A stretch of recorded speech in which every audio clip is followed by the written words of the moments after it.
वालेकुम students, how are you all? I hope your all will be fine. Okay students, हम लोगों ने 10th class की biology start की हुई है। हम लोगों ने यूनिट नंबर 5 स्टार्ट किया हुआ है and that is coordination. Coordination में हम लोगों ने आज बेसिकली जो टॉपिक रीड आउट करना है उसमें दो टॉपिक्स हैं जिनको हम लोगों ने कवर करना है। First one is reflex action and endocrine system. ये दोनों जो टॉपिक्स हैं ना, ये बोर्ड के लिहाज से काफ़ी इंपॉर्टेंट है, क्योंकि बोर्ड में रिफ्लेक्स एक्शन में से शॉर्ट क्वेश्चन आ जाता है एंड एंडोक्राइन सिस्टम में से वो कोई भी जो ग्लैंड है ना वो एज अ लॉन्ग क्वेश्चन दे देते हैं। ठीक है, तो ये दोनों टॉपिक्स ही बोर्ड के एस्पेक्ट से बहुत ज़्यादा इम्पोर्टेंट है। तो सबसे पहले हम लोग अपना फर्स्ट टॉपिक स्टार्ट करते हैं आज का, डैट इज़ रिफ्लेक्स एक्शन। कि रिफ्लेक्स एक्शन होता क्या है। ठीक है, सबसे पहले हमारे पास आ गया रिफ्लेक्स एक्शन। रिफ्लेक्स एक्शन क्या होता है बेटे? हमारा कोई भी involuntary response, quick involuntary response. For example, आपका गर्म देचकी को हाथ लगता है। ठीक है, जब आपने किसी भी गर्म देचकी या किसी भी गर्म चीज़ को हाथ लगा, फ़ौरन से हाथ पीछे आया, ये एक तो क्विक रिस्पॉन्स था और दूसरा इनवॉलेंटरी था कि आपने प्लान नहीं किया था। तो बेटे रिफ्लेक्स एक्शन हमारे पास क्या है? Quick involuntary response, brain not involve, इसके अंदर ब्रेन इन्वॉल्व नहीं होता, ये फ़ौरन से रिस्पॉन्स हो जाता है, कंट्रोल्ड बाय रिफ्लेक्स आर्क। ठीक है, for example pulling away hand when touch hot object is a example of reflex action. ठीक हो गया। नेक्स्ट, अब रिफ्लेक्स आर्क क्या है? वो पाथवे होता है बेटे हमारे पास, वो रास्ता होता है जिस रास्ते से जो न्यूरॉन है वो नर्व इम्पल्स को लेके जाते हैं। ठीक है, pathway of neuron over which nerve impulse travel during reflex action. ठीक है, रिफ्लेक्स एक्शन में जब आप इनवॉलेंटरी रिस्पॉन्स कर रहे हैं, वो जिस रास्ते से जा रहा है उसे रिफ्लेक्स आर्क बोलते हैं। फॉर एग्जांपल बेटे, स्किन है, ये एक रिसेप्टर है, डिटेक्ट करता है स्टिमुलस ऑफ हीट या फिर आप टच कह लें। ठीक है, आपको किसी ने टच किया या हीट किया, ये आपकी स्किन डिटेक्ट करती है। ठीक है, तो skin as a reflex arc काम कर रही है। ठीक हो गया। नेक्स्ट बेटे, हम लोगों ने नेक्स्ट जो टॉपिक स्टार्ट करना है, सेकंड टॉपिक है ये आज का हमारा, दिस इज एंडोक्राइन ग्लैंड। ठीक है, एंडो और एक्सो का आपको पता होगा, एंडो जो बॉडी के अंदर होता है और एक्सो जो बॉडी के बाहर। तो हमारी बुक में जो डिस्कस किया गया है डेट इज़ एंडोक्राइन सिस्टम, ऐसा सिस्टम जो हमारी बॉडी के अंदर काम कर रहा होगा। ठीक है, अब इसमें हम लोगों ने ग्लैंड्स की बात करनी है, इसमें हम लोगों ने हार्मोन्स की बात करनी है। ठीक है, and other system for coordination. आप लोगों ने देखा होगा, हमने जो अब तक पीछे पढ़ा, हमने नर्व्स की बात की, हमने न्यूरॉन की बात की, और हमने लेक्चर के स्टार्ट पे बात की थी there are 2 types of coordination. Body के अंदर दो तरह से कोऑर्डिनेशन हो रही होती है, एक नर्व के ज़रिए हो रही होती है, दूसरी केमिकल के ज़रिए। जो केमिकल के ज़रिए कोऑर्डिनेशन होती है वो एंडोक्राइन ग्लैंड के ज़रिए होती है। ठीक है, एंडोक्राइन ग्लैंड्स आते हैं जिनके अंदर केमिकल कोऑर्डिनेशन हो रही होती है। तो हमने अपना चैप्टर का दूसरा पार्ट स्टार्ट करना है यहाँ से, जिसके अंदर केमिकल के ज़रिए कोऑर्डिनेशन होगी। ठीक है, एंडोक्राइन सिस्टम देखिए, and other system for coordination, एक और दूसरा सिस्टम जिसके ज़रिए कोऑर्डिनेशन होती है हमारी बॉडी के अंदर।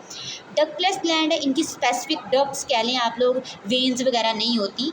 ये सिक्रीट करते हैं हार्मोन ब्लड में। ठीक है, ब्लड में डायरेक्ट हार्मोन सिक्रीट होता है और डेफिनेटली ब्लड पूरी बॉडी में फ्लो कर रहा होता है, तो वो केमिकल्स, वो हार्मोन पूरी बॉडी में फैल जाते हैं। अब लफ्ज़ हार्मोन का मतलब क्या है? हार्मोन बेटा वो केमिकल होता है जो सिक्रीट होता है किसी भी ग्लैंड से। ग्लैंड वो ऑर्गन है जो सिक्रीट कर रहा है, और हार्मोन एक केमिकल है। तो हार्मोन और ग्लैंड में डिफरेंस पूछा जा सकता है। तो ग्लैंड हमारे पास ऑर्गन दैट सिक्रीट हार्मोन। ठीक है, और हार्मोन क्या है? Chemical that secrete from endocrine gland regulate body function. ठीक है, केमिकल वो केमिकल जो हमारी बॉडी के अंदर रेगुलेशन कायम करता है, उसे हार्मोन बोलते हैं।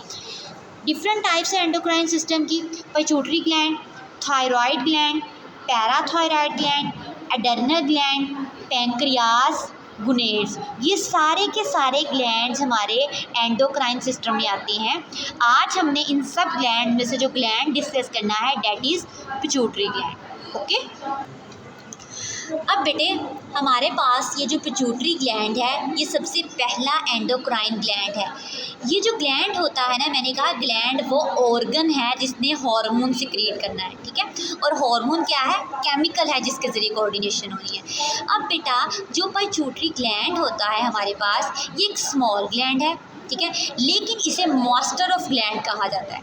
पिट्यूटरी ग्लैंड को मास्टर ऑफ ग्लैंड कहा जाता है। ये होता कहाँ पर है? ये हमारे ब्रेन में मौजूद होता है और ब्रेन में बेसिकली ये हाइपोथैलेमस में मौजूद होता है। ब्रेन के भी किस पार्ट में होता है? हाइपोथैलेमस में। और हाइपोथैलेमस आप लोगों को याद होगा फोर ब्रेन का पार्ट है, ठीक है। अब ये हाइपोथैलेमस में कैसे अटैच होता है?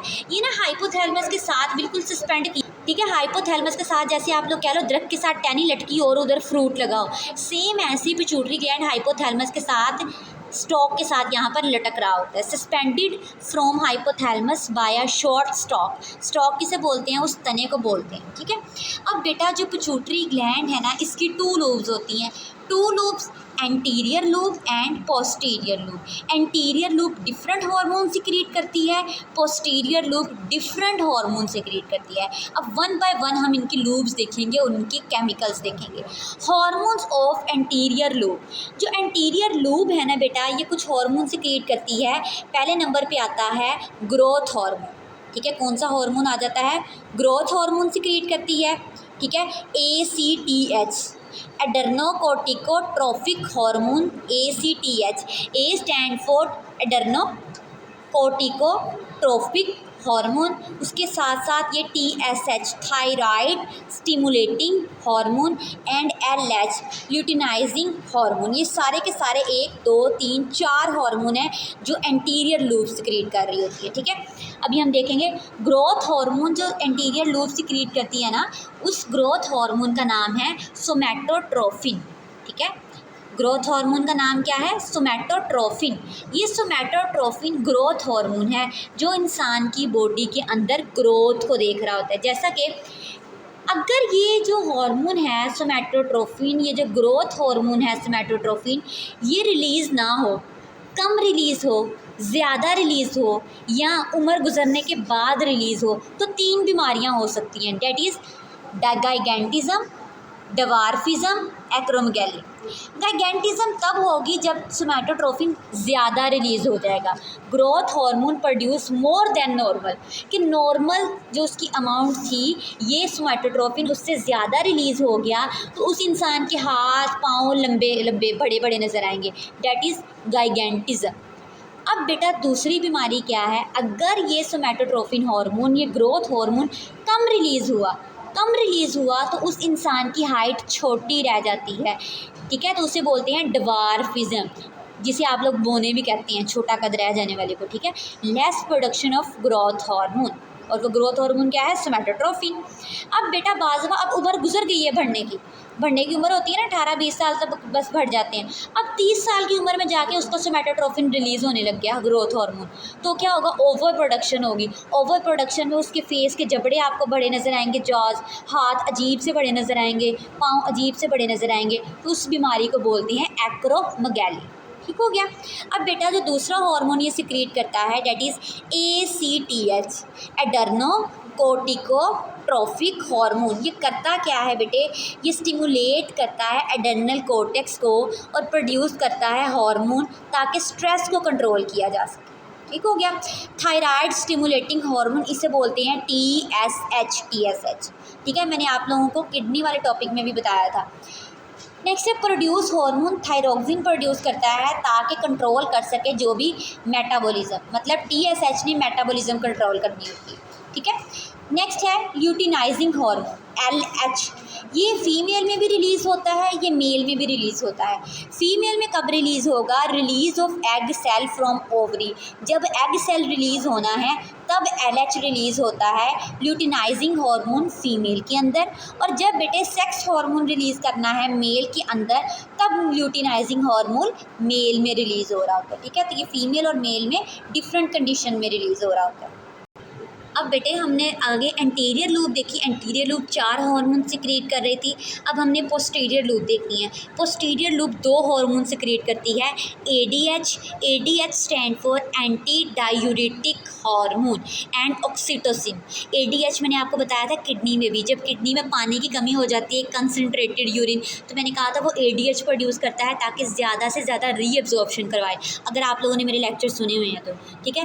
कार्ड ADH को वैसोप्रेसिन भी कहा जाता है, ये इंक्रीज़ करवाता है रीएब्जॉर्प्शन ऑफ वाटर। जब पानी की कमी हो जाती है किडनी में तो फ़ौरन से उस सिचुएशन में ये एडीएच हार्मोन सिक्रीट होता है, जिसे वैसोप्रेसिन भी कहते हैं, ताकि फ़ौरन से ज़्यादा रीएब्जॉर्प्शन करवाई जाए पानी की, ताकि पानी की कमी ना हो जाए। दूसरा जो हार्मोन सिक्रीट होता है डेट इज़ ऑक्सीटोसिन। ऑक्सीटोसिन तब रिलीज़ हो रहा होता है बेटा, ये फीमेल के अंदर रिलीज़ होता है जब बेबी की बर्थ होनी होती है, ठीक है। जब बेबी की बर्थ होनी होती है तो यूट्रस को कॉन्ट्रैक्ट करने के लिए ऑक्सीटोसिन रिलीज़ होता है। इनिशिएट कॉन्ट्रैक्शन इन यूट्रस ड्यूरिंग चाइल्ड बर्थ, और चाइल्ड बर्थ के बाद बेटा इजेक्शन ऑफ मिल्क, ठीक है, बेबी ने मिल्क पीना होता है। Flow of milk during breast feeding, जब ब्रेस्ट फीडिंग करवाई जाती है तब ऑक्सीटोसिन रिलीज़ होता है ताकि मिल्क प्रोड्यूस करवाया जा सके, ठीक है। ये आज का हमारा लेक्चर था। नेक्स्ट ग्लैंड्स हम इंशाल्लाह अपने नेक्स्ट लेक्चर में कवर करेंगे। आज के लेक्चर से रिलेटेड अगर आपका कोई क्वेश्चन हो, अगर आपकी कोई क्यूरी हो तो आप लोग कमेंट में राइट डाउन कर दीजिएगा। Okay, thank you so much.